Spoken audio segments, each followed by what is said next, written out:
हम लोग हनुमान जी को पूजने वाले लोग हैं, जिनको बल बुद्धि विद्या देव मोह हरुं क्लेश विकार। उन्होंने तो कभी मांस नहीं खाया।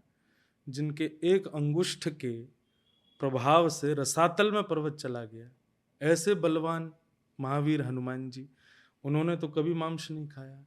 ऐसे शिव जो कैलाश पर बैठते हैं और रावण आकर के जब कैलाश पर्वत उठाता है तो केवल अपना अंगूठा रखते हैं और वो पर्वत नीचे आ जाता है। ऐसे महादेव ने तो कभी मांस नहीं खाया। हम उनकी पूजा करते हैं। ये बात केवल एक प्रकार से लोग साइंटिफिक रूप से इसको प्रूव भी कर देंगे मेरे आगे, क्योंकि करते हैं लोग कि नहीं ये आवश्यक ही है, ये आवश्यक ही है, इसके बिना ये होगा नहीं, इसके बिना ये नहीं कर पाएंगे, इसके बिना वो नहीं कर पाएंगे।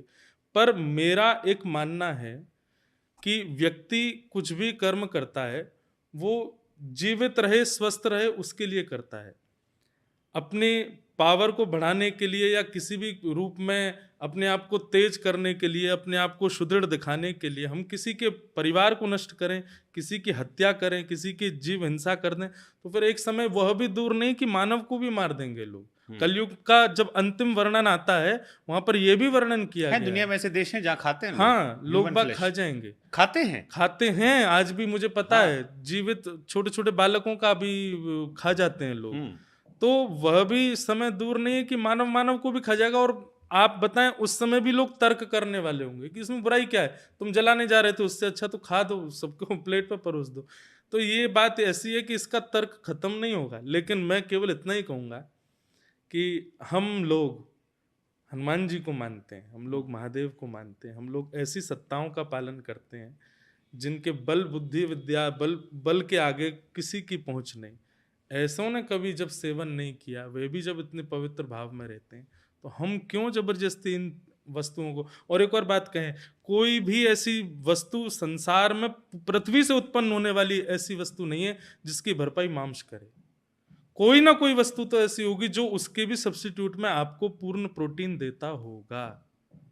पूर्ण रूप से उस चीज की भरपाई पृथ्वी भी करती होगी। वो हमारी पोषक है, हमारी माँ, इसीलिए तो है। पृथ्वी को माँ क्यों कहते हैं, क्यों प्रणाम करते हैं? क्योंकि वो हमारे पोषण के लिए ही भगवान ने दी है और वो हर तरीके से पोषण करेगी, चाहे वो किसी भी रूप में हो। व्यक्ति ढूंढे निकाले, उसका भी सब्स्टिट्यूट मिलेगा। और कई लोग ऐसे हैं हमारे वृंदावन में भी, तीर्थों में भी, अच्छी से अच्छी बॉडी बना रखी है, अच्छे से अच्छा उनका शरीर है, लेकिन वो कुछ भी नहीं खाते, सात्विक रहते हैं, फिर भी उनका शरीर है। हालांकि मुझे शाकाहारियों में भी 4-5 तरह के शाकाहारी मिले।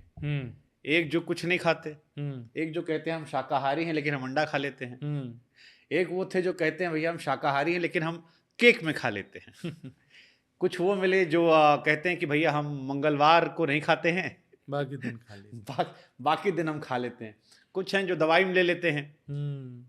तो शाकाहारियों में कई तरह के हमको शाकाहारी मिले, लेकिन वो अपनी अपनी इच्छा है। लेकिन सबसे बड़ी बात है कि भुंग्यते ते त्वघम पापात ये पचंत्यात्म कारणम। भगवान गीता में कहते हैं मुझे जो निवेदित करके प्रसाद पाता है वही पाने योग्य है, और ठाकुर जी को वही निवेदित करना चाहिए जो निवेदित हो सके। तो ऐसा आहार ही सेवन करना चाहिए। और एक हम मिस कर गए थे, एक वो भी हमको मिले जो कहते हैं